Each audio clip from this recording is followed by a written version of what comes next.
Hello everyone, and welcome to another episode on the fun and exciting topic of stack smashing.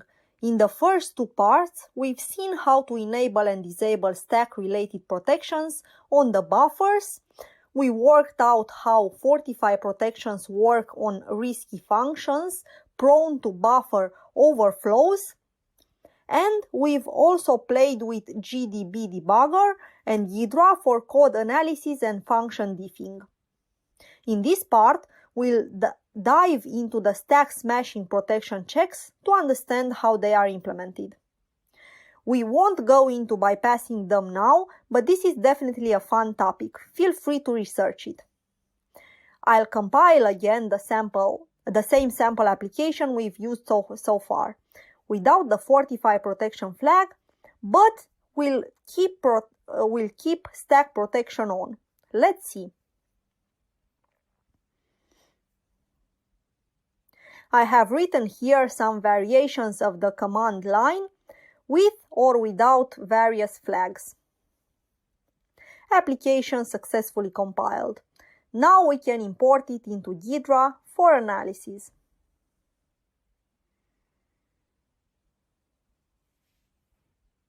OK, after we open the file in the code browser, accept the default analysis options and continue.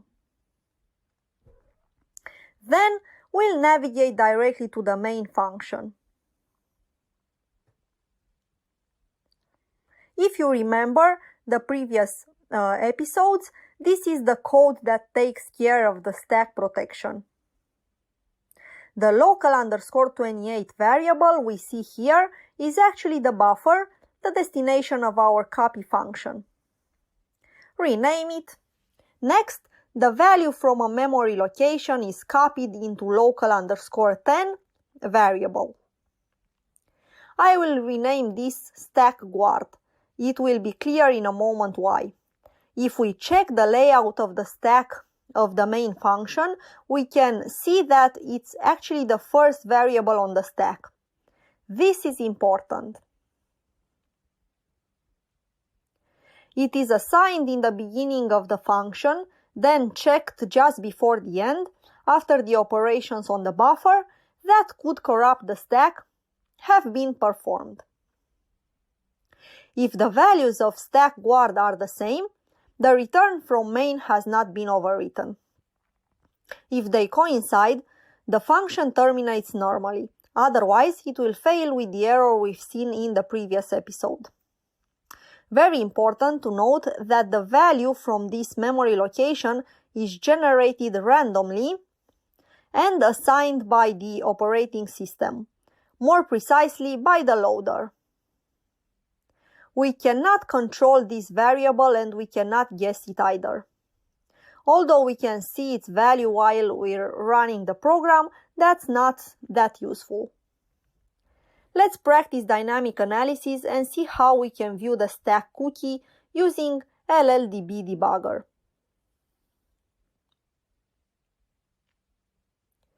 Set up a breakpoint in the main function and we'll use a long argument that will overflow the stack. The target.run args parameter is used to set the program arguments.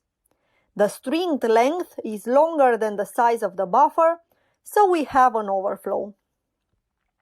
Next, run the program. Step over a few instructions until we reach the point where the stack cookie is being set. At this point, watch the RCX register. First, RCX gets the address of the memory location. After we step over this instruction, RCX value will be updated. Let's see. This is how the stack guard or stack cookie is being set. Next, we have the string related operation. This string copy operation will write past the limits of the buffer and also overwrite the stack guard in the process. Because here we are copying a number of characters larger than the maximum length of the buffer. This is a classic error. The buffer is 24 characters. Sometimes the compiler decides to allocate a few more bytes than what we've defined, and that's fine. Okay, at this point we've destroyed the stack guard. Next, we have the code which verifies the stack canary. RCX register contains the actual canary, the random one generated by the operating system. And RDX contains the first variable on the stack, which we've seen before, that it's the canary. Step over this instruction and RDX will get a familiar value 0x4141414, which is actually the sequence of A's from our parameter that we've used to overflow the buffer. Obviously, if we continue, the execution will fail. There is an interesting option which I also wanted to talk about. The stack guard default protection works in most cases, but it has a few limitations. For example, if we're dealing with a very small buffer, smaller than 8 characters. Let's modify the code and retest. Be aware, other structures can be overflown, like arrays, and can also cause problems. In these situations, the stack smashing protection will not be enabled with the default compilation options. But we can force the protection manually with a specific flag. First, let's confirm what's happening when we have a very small buffer that we write into. I've named the new binary -small, then load it in Ghidra for analysis. Let's see.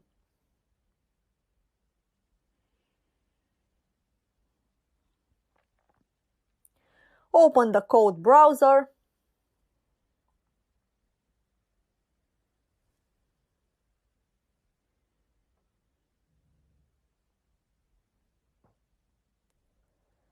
So here we have our buffer, 4 bytes, in the variable local_1c. And below is the string copy operation, but there is no stack check before or after the sensitive operation. Basically, no stack smashing protection is in place here. Why? To force this manually, we can use this new flag called the stack protector strong. We'll recompile the application and check again.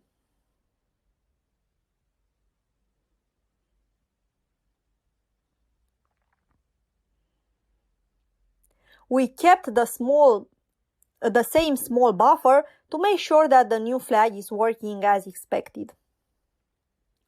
Okay, give Ghidra a few seconds to load the file and analyze it.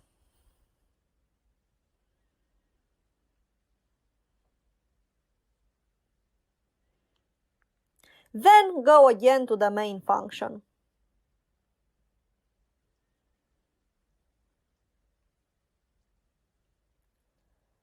Similarly, we have a small buffer here, but this time we also have the stack guard being set before and checked after the string copy operation. Exactly what we wanted. To quickly recap, it is good practice to make sure that we're always using the most adequate stack protection options. In some cases, we might need to enable flags manually.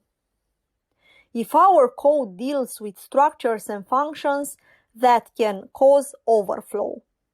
This includes, but it's not limited to, small buffers, arrays, and struct types. I hope you found this video useful, and I really encourage you to check the other cases on your own. Play with other structures and see if you can get an overflow. Thank you everyone for watching, and see you in the next episodes. Happy buffer overflow!